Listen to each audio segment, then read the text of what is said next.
নমস্কার বন্ধুরা, আজ দেখাবো কিভাবে একটা আম গাছ বসানো হয়। এই যে দেখছেন, এটা 12 ইঞ্চির টব।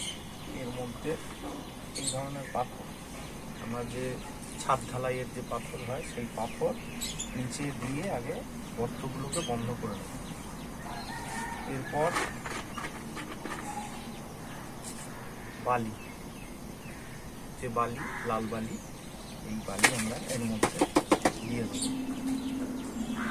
4 ইঞ্চির টবে দিলাম বালি।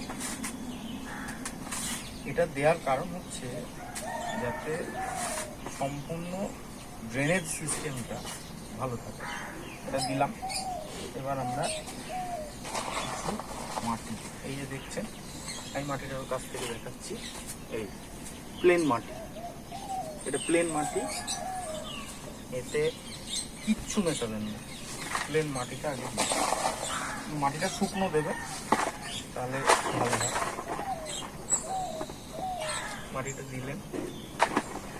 মাটিটা যেহেতু খুব শুকনো, তাই আমরা চেষ্টা করবো একটু জল দিয়ে নেব। দেখুন,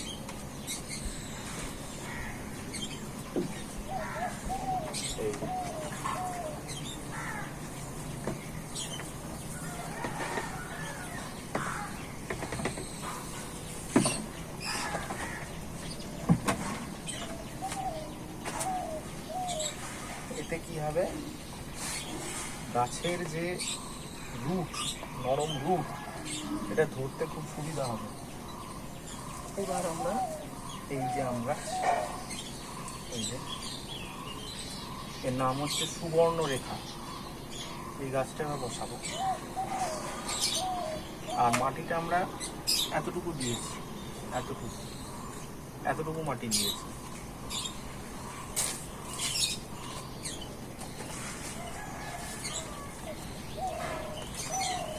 দেখুন, আম গাছে সবসময় খেয়াল রাখতে হবে, আমি আগেও বলেছি, আম গাছে কোনো খাবার দিয়ে, মাটির সঙ্গে কোনো খাবার মিশিয়ে কিন্তু বসানো যাবে না।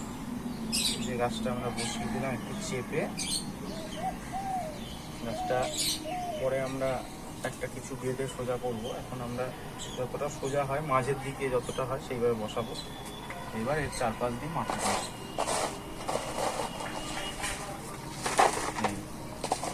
দেখুন, এইভাবে মাটি আমরা এর মধ্যে ভরে দেবো।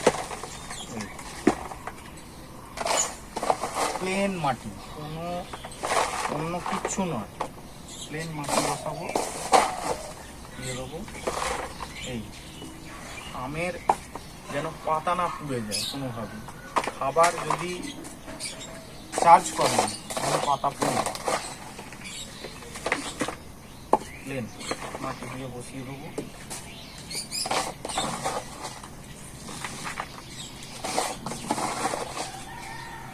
এই এতটা ফিল আপ করবো মাটি দিয়ে।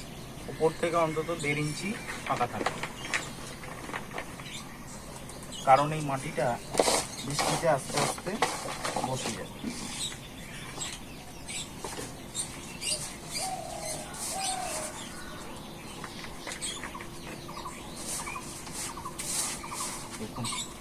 দেখুন এইভাবে মাটিটা দিয়ে দেবো।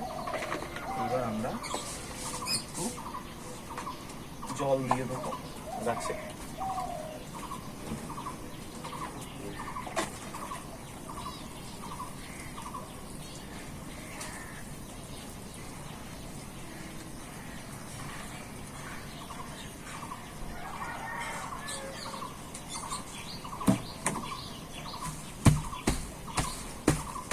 এভাবে একটু টবটাকে ঝাঁকিয়ে নেবো। হ্যাঁ, এইভাবে আমরা আম গাছ বসাবো। এখানে আরও জল দিতে হবে, এই মুহূর্তে এই জারে জল আমি দিয়ে দিচ্ছি। এইভাবে আপনার আম গাছ বসান এবং পরবর্তী ক্ষেত্রে কি করতে হবে আমি জানিয়ে দেবো। তো বিষয়টি ভালো লাগলে লাইক করুন, কমেন্ট করুন, সাবস্ক্রাইব করুন। নমস্কার।